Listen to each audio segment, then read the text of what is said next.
Hi, Matt. Hey Graham, nice to see you. Good to see you too on this sunny day. This is the Crazy in Love podcast. We're two psychotherapists who talk about the ways in which people go a little bit crazy in their love lives. And today we're talking about the ways in which people can and should stray in their relationship. We're basing this conversation on the Psychology Today blog post that we wrote and you led on, and it was entitled "When It's Okay to Stray." And I think it's fair to say that we're straying ourselves into clickbaity headlines there, aren't we? Clickbaity titles, BuzzFeed type titles to try and get people interested in what we mean by when it's okay to stray.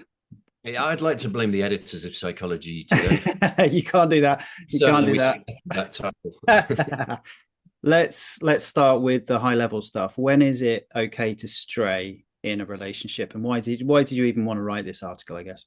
Yeah, I suppose what we're saying is that very few people can get everything they need from a romantic relationship. So, to some extent, it's a statement of the glaringly obvious, isn't it? But I think often what we find, you and I, when we talk in our clinical work, that it ends up being the case that partners substitute one another for friendships, and they drop out their hobbies, and they sort of cease to make that kind of connection with the wider world. So your partner becomes almost everything to you. So what we're saying in the article is that you should stray outside the relationship, for other emotional connections, and for other intellectual connections as well. So if you've got a particular interest in a thing and your partner doesn't share it, that might be an obvious example where you spend some time away. That's it in a nutshell. Get into a bit of detail on that, but that would be the overview.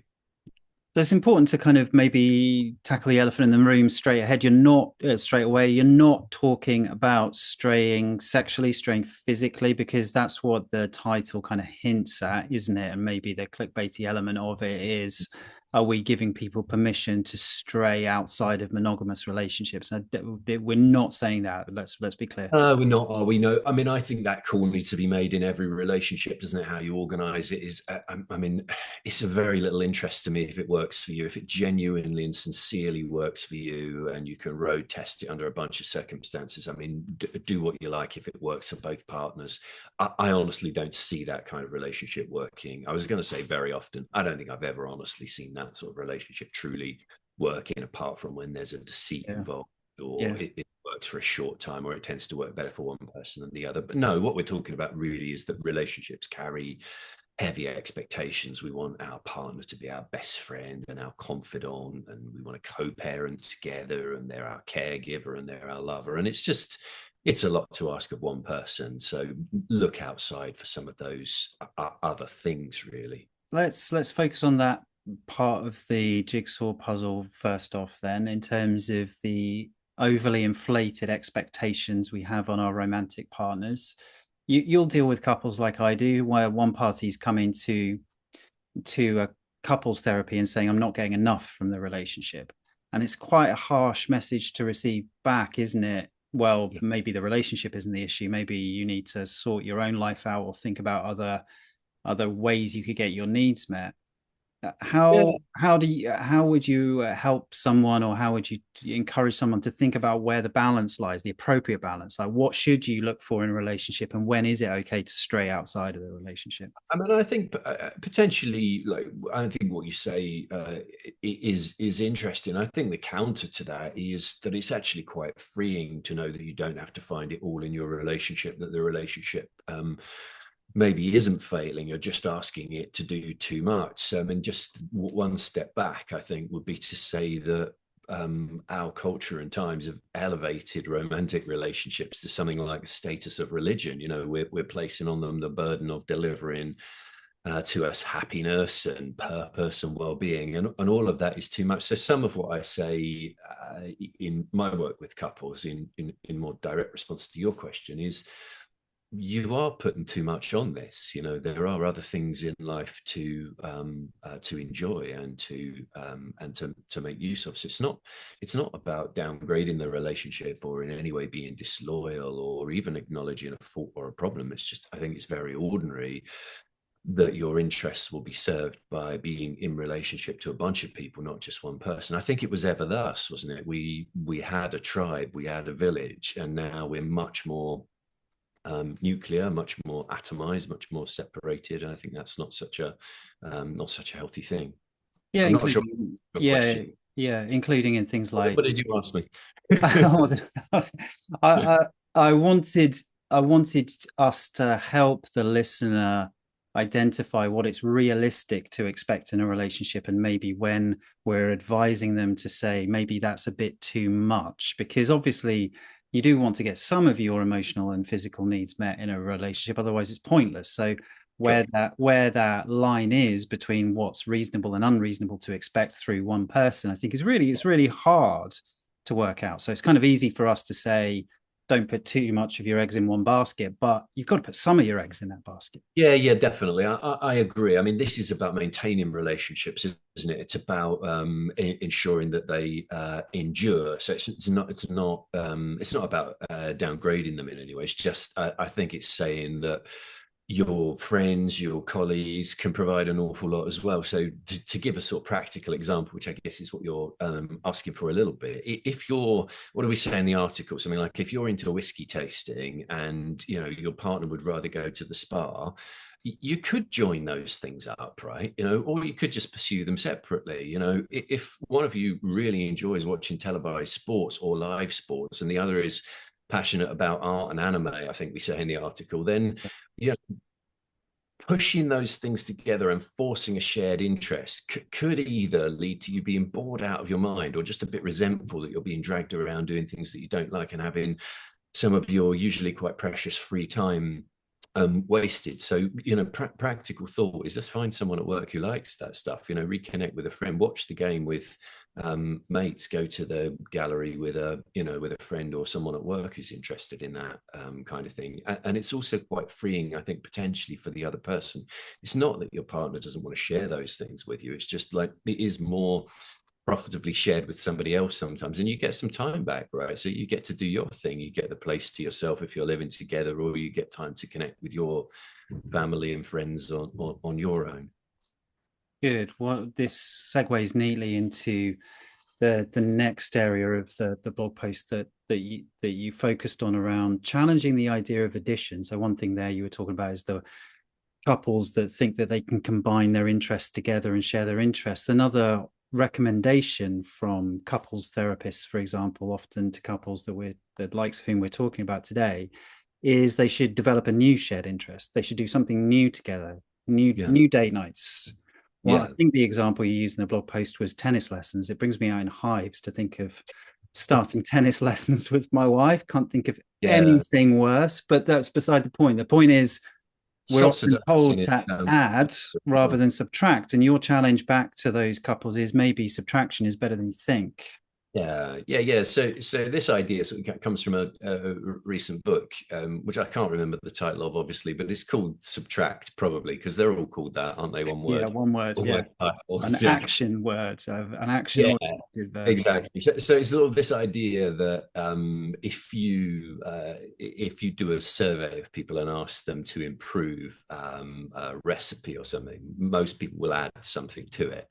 And often what it needs is something withdrawn from it so Mm. that the ingredients can speak more clearly. If you do the same test with an itinerary, even if it's massively overloaded, people will tend to improve the itinerary by adding another stop to it. You know, even when it's kind of apparent that you've now got 14 stops in one day and that can't possibly be achieved. So actually stripping stuff out and exploring a neighborhood might well be a richer experience than going to every tourist attraction in town. And people do the same with like number puzzles as well. So if you're trying to equalize like kind of number bonds or whatever it might be, rather than take a number away, they'll add to one side of the equation, if that makes sense. So Yeah. I think that's what goes on, naturally. Don't know why we do that, but we do seem to do that. It seems to be quite consistent across a bunch of things, and I think that's what we think in the relationship. We think, tennis lessons, salsa dancing, something like that, or we need to combine our hobbies. And really, I think that's the bit that's the mistake. Actually, it's quite nice to come home having done that thing with a colleague or a friend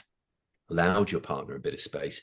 We miss one another, don't we, when we're not together? It sharpens Right. our so often, and we're bringing something interesting back. So how was it, rather than we did that thing together, or we don't tend to do anything separate anymore, a bit like lockdown, right, where couples found that experience a bit stifling. If you go out and do things with your friends or with others, you've got something interesting to talk about then together. So it's that kind of idea that in the end it probably is additive, isn't it? But in the first instance, don't anticipate a shared hobby. If somebody really loves to golf, like, let them golf, huh? Let them golf, but then potentially show interest in their golfing to some degree, Yeah, right? yeah, yeah.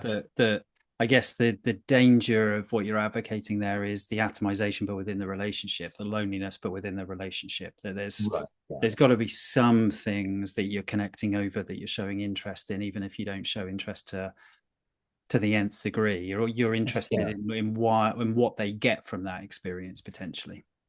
There's a balance, isn't there, to be Yeah, struck for sure, and I think that's what you yeah, were hinting at earlier, I guess, yeah, with your question. I think also, in relation to the question about sex and outsourcing that kind of physical stuff, if your partner wants to go do something with their friends, but you're still connected sexually, I don't think that will feel like betrayal. I don't think it will necessarily yeah. feel like loads of time away. It's getting that right. If the relationship has gone stale more generally, one person is out golfing every weekend, or he's always at brunch with friends, and we're not connecting in a meaningful romantic way, we're not having any time together to be intimate, to have sex, to have fun together, to hold and touch and all of that good stuff, then that's when I think it will feel like it's gone wrong, it's gone south. Mm, mm. Okay. One of the ways you're suggesting people respond rather than adding things to the relationship is to lean into oneself and potentially add things to one's own life and one's own Yeah, experience. So you were talking just now about the ways, one way in which someone could do that. What other ways could people lean into themselves? Is it a mindset shift, or are you talking more kind of practically in terms of the things that they do with their time? no, I think you're right. It's a mindset shift. I think often people come to couples therapy hoping for something like a silver bullet, a set of techniques. I think there are some things that you can do that help, but I think there is a shift. So I was interested in what you were raising earlier about a couple that come and complain that they're, I don't know, being overlooked or not getting everything they want from the relationship. And sometimes that will be true as a matter of fact. And I think other times there is something about, let's explore what you're bringing to it and whether there is a bit too much need in there. Your partner is not your therapist or life coach. They're not there to motivate you, reassure you, relieve your stress. And that can feel quite draining if there's too much of that. Of course, sometimes we're doing that for one another, and it's lovely to be looked after, and it's lovely to look after people, but not all the time. Those things are the exception rather than the rule. So I think for the people that come to me and talk about being in need or being let down by somebody, we for sure explore that, but also what is it you're asking for and what is it you're hoping for? Is there a mindset shift? Have we bought into that idea that our partner's going to complete us, for example, which is kind of romanticized rubbish, isn't it? Really, is the politest thing that I could say about it. We're separate individuals. We're responsible for ourselves. Is that too brisk? What do you think? No, no, I completely agree. I think there's more to say in terms of leaning in, though. What do we mean by leaning in? So I think leaning in is, to if we compartmentalize a little bit and we say, okay, there's someone who's feeling distant from their partner, right? And they come to couples therapy and say, I want more from my partner. And maybe instead we're saying there's something that they need to do for themselves. That might be a kind of questioning of, okay, well, I'm feeling disconnected because we don't experience new things together. And I'm someone who's really open to new experiences. And I need to pay attention to that. And rather than berate my partner for it or just suck it up and say it's something I've got to live with, I need to Yeah, own that and take responsibility for that for myself and seek out new people or existing people, but just keep having those new experiences or potentially have those experiences on your own as well. I think people are really in the that's modern a world great quite point. nervous of doing it on their own. Just go out to that gig. Like you're not going to stick out like a sore thumb and look like an idiot. Just go. Yeah, sure.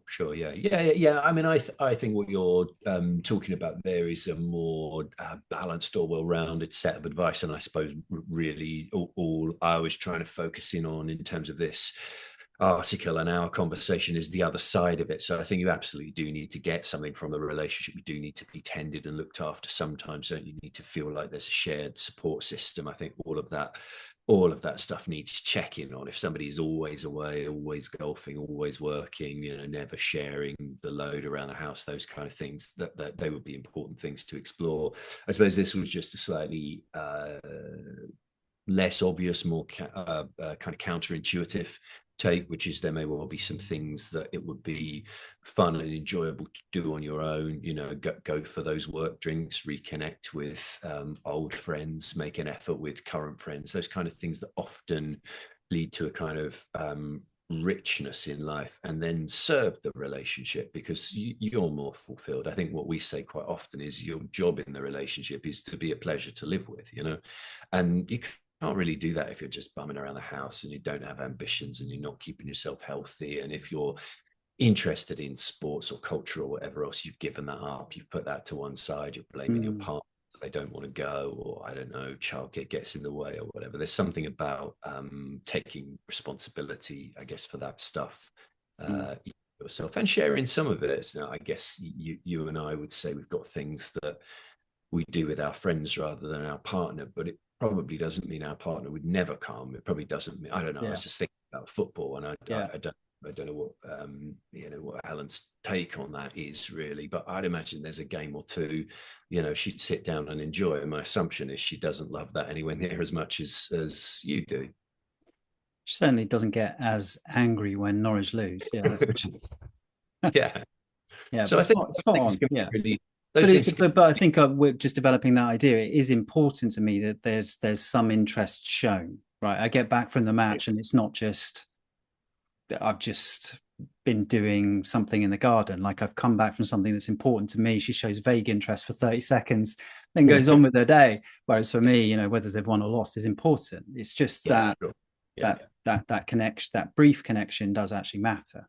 Yeah, I think that's right. And in that example, there'd be a conversation to be had about how often you're going, how much of the household budget you're spending on it, how often it's I know people who follow the team away Oof, and yeah, a European run. And it's like that's starting to push at the boundary of, what yeah, for most yeah, parts would find acceptable. So, yeah, going to being a season ticket holder and going every other weekend probably going to work for most people, isn't it? Going out early and golfing or playing tennis and being back, mid-morning and being able to take part in family life by and large, that's not going to give anyone.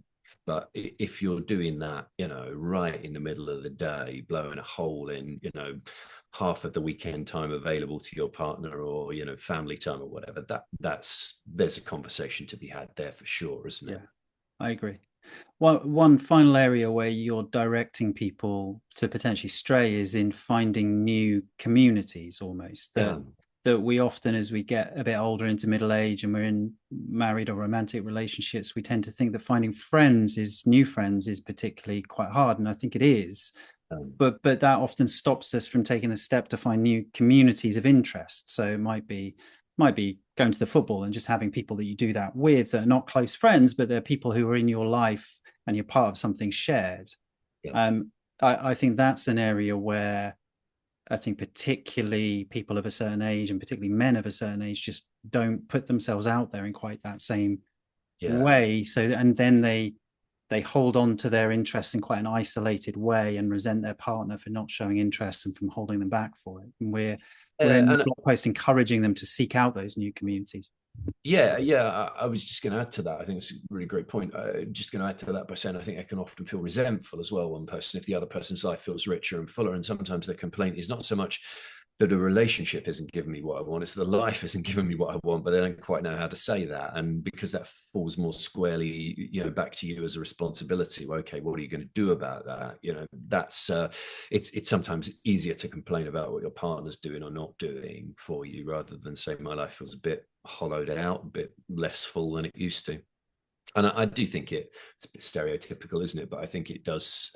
It does in my practice tend to be guys that sort of restrict their lives, shrink it, make it a bit smaller sometimes by not being so good at reaching out to friends, letting old friends go. And I was talking to somebody a while back now, and they were complaining about sort of not having friends and colleagues at work in the way that they used to, and how disruptive COVID have been. So a very valid point, isn't it? But also there were drinks on a Thursday, and there was pizza that work put on to try and I guess reset that the social side of working in the office. They didn't go in on a Thursday, and it's like, well, I've got a solution for you.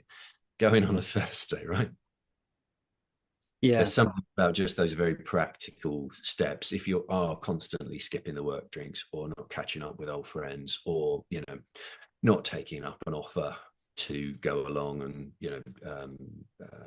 sample something that someone's offering you or putting your way, that's the bit of responsibility taken, I suppose, that we're talking about, rather than throw that back on the partner or claim that there's a shortfall in the relationship. It's sometimes it's not that, it's that your life shrunk a bit.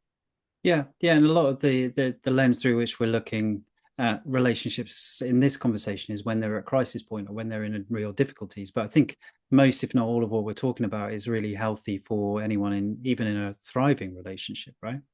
Yeah, absolutely. Yeah. And just doing so much together, like doing family stuff together. This is what I hear about a lot. There'll be a resentment about partners, families, and how much time is being spent. And I wonder why you've got to go every time. I mean, I think it's important and lovely to keep in touch with that wider family. It's one of the pleasures of a relationship, isn't it? Yeah, in-laws, like, typically sort of, cast as a challenge and a difficulty or a pain in the ass, but that's not really most people's experience of them. But you've got to right size it. I think you just got to go at that with some degree of judgment and skill. You don't have to be there every time. Your partner's family love seeing them on their own as well, even if they really like you and approve of you. So you're sort of trying to create the best of both worlds. So I think it's really easy to run out of time in modern life, and for people to not know where to get the time from. If you're going to introduce a new activity, you're probably going to have to drop out an existing activity, and that's the other one as well that sometimes people don't reckon with. And tagging along for a 3-hour dinner every week or whatever the schedule is like, well, maybe every fortnight would be just fine. Absolutely. And I think the flip side of that is often because there's nothing else to do. So you go along because you feel like it's expected, and you resent it, and you direct that towards your partner. But really what's going on is, if she goes on her own, you're left in the house bumming around, not really doing anything. And that can be quite upsetting the 10th time that you do it, because you're not putting yourself in those other situations, and you're not invested enough in your own interest that when you do have moments on your own, that you can indulge those activities. Yeah, it's quite hard, isn't it? I think looking after yourself, it seems to me similar to eating healthily, more or less, to doing some exercise, having a gym routine, or playing some sports, whatever else it might be. Those things do take a bit of effort and focus. You're going to have to do that typically if you're working early in the morning, carve out some time in the middle of the day if you're lucky enough to get that sort of break, or do something in the evening, and it will have an implication for time with your partner, childcare, all of those sorts of things. They don't just look after themselves. I think some serious focus on that stuff is necessary. And I think same with friendships, same with connections to hobbies and interests. It doesn't just happen. It needs to be organized, doesn't it? It needs to be booked up in advance, needs to be paid for, or needs to be accounted for in all sorts of ways. Good. So anything else about straying outside the relationship that you wanted to throw into the mix before we finish? No, I think that's it. Other than, I guess, probably to re-emphasize the point that it's often seen as a negative, or it's seen as a problem. Part of the reason for giving it that sort of clickbaity title was it is sort of slightly naughty. It's got that sort of notion, isn't it, that you should be getting everything from your partner, should be everything to you, they should be perfect, and they should complete you. And if it was like that, you wouldn't have to. And that bit, I think, is what you and I would both say is some version of rubbish. It's just not. And then it needs a counter narrative. So we're trying to provide the counter narrative, which is not just that the idea that they complete us is nonsense, but here's what you should do instead. Here's a more healthy way of seeing the place of a relationship in your life. Yeah, and again, I mean, point we made before, but not to downgrade that relationship, but actually to give it oomph, to give it more juice, to give Yeah, it more kind of fuel for the medium longer term as well. That we're keeping ourselves interested, we're keeping ourselves active and yeah. engaged in the world, and we're bringing new ideas and thoughts back. We're having bigger, richer conversations. We're looking after ourselves so we can, look after the other rather than closing in. Good. I will spare the listeners our conversation about how you want to stray from our professional relationship. Maybe we can take that offline and deal with our own feelings about that. But we'll leave it there then for today. Very nice one. Good to see you. Okay, bye. See you soon.